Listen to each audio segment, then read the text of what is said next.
Have you ever felt like you always pick the slowest line? You're at the grocery store, the bank, or maybe waiting for a ride. You carefully choose a line. It seems reasonable. There are people in front, people behind. Everything feels fair. Then you notice the line next to you.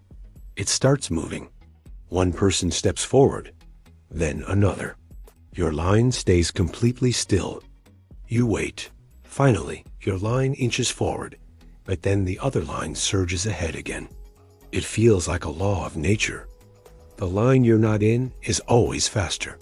This is the queue paradox. At first, you blame bad luck. Or maybe you think you just made a bad choice. You might even decide to switch lines. You make the move, feeling a brief sense of relief. But then, it happens. The line you just left starts moving at lightning speed. Now you're convinced the universe is playing a trick on you.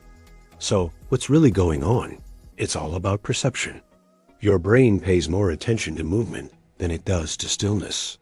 When your own line moves, it feels normal. You're part of the action, and the moment passes quickly without much thought.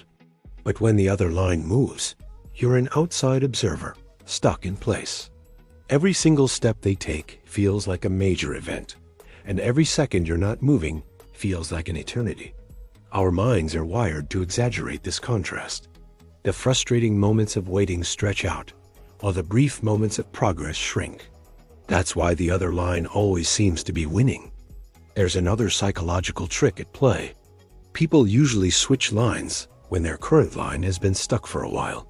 This means you often join a new line right at its peak, just before it inevitably slows down.